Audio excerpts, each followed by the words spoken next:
Hello guys, today we are going to discuss the biostatic and research methodology subject। तो इसमें आज हम पढ़ेंगे meaning and definition of the research और इसके टाइप्स ऑब्जेक्टिव। ठीक है, तो research is an organised and systematic way of finding the answer to question. The research क्या है? एक ऑर्गेनाइज्ड एंड सिस्टमेटिक वे है जो फाइंडिंग करता है answer to question.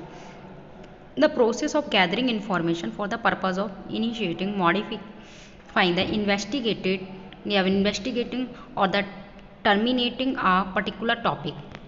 Research is a technique of a scientific investigation. Research क्या एक technique है जो साइंटिफिक इन्वेस्टिगेशन करता है. It is the regarded as a systematic efforts to gain the new knowledge or discovery. अब research हम देखते हैं. Research is a study into a particular area. Particular area में रिसर्च करते हैं कंसर्न और a specific situation using the scientific method. The research is used to stabilize or confirm the facts, find new or existing problem. It may be an expansion or previous theories or work to test the validity of the theories or work to test the validity of theories procedures. Experiment research may replicate elements of the prior work as whole.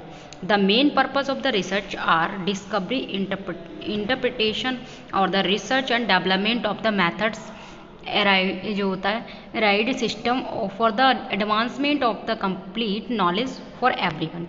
Types of research 4 types क्या होता है? एक तो descriptive versus analytical, applied versus fundamental, qualitative versus quantitative, conceptual versus empirical. ये हमारे इतने types के हैं, इनको हम आगे एक्सप्लेन करते हैं. साइंटिफिक अप्रोच ऑफ रिसर्च क्या है? The word research simple means री प्लस सर्च मतलब research, that is to search again or systematically examination of observed data or research is one of the way to find the answer to your question. The word research is taken from the French word means the search pursuit and search for the truth. Research is a systematically efforts to gain the new knowledge. Research is a carefully investigation और inquiry जो होता है specially through search for a new concept in the branch of knowledge. Flow chart of the research process क्या है? सबसे पहले identify करेंगे topic को, देन रिलेटेड उससे रिव्यू लिटरेचर करेंगे. मतलब जो भी हमारा इन्फॉर्मेशन है उसको पहले हमने सर्च करा, कलेक्ट किया और फिर उसका इवैल्यूएशन करना, तो रिलेटेड लिटरेचर के अंदर आ जाता है.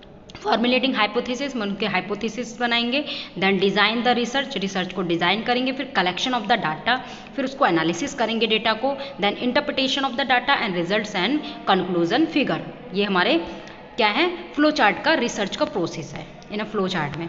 ऑब्जेक्टिव रिसर्च क्या है? Research objective are defined as the overall purpose of the search, like to identify, to describe, to develop, to estimate, to determine, to analyze and so on. Also the purpose of the research objective to find the research question through the application of the scientific procedure.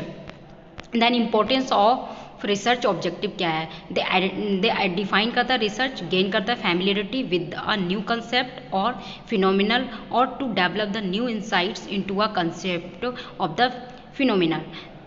Test hypothesis, synthesis और review the existing problem, investigate existing problem or situation, create or construct a new system procedure to resolve or study contradiction in and the area of study to purpose propose करता है a new theory of the generate new knowledge. हमारे types of research क्या क्या है objective के? They are only of the 2 types of the objectives होता है, general objectives and specific objective. The some reduce जो होता है रीडर्स होते हैं use the terms of the primary and secondary objective while the these they have the same जो होता है some purpose of the meaning. इसमें होता है हमारा जनरल ऑब्जेक्टिव एंड जिसमें हम सेकेंडरी कहते हैं, स्पेसिफिक ऑब्जेक्टिव प्राइमरी कहते हैं. It provide the detail view of the aim of the study.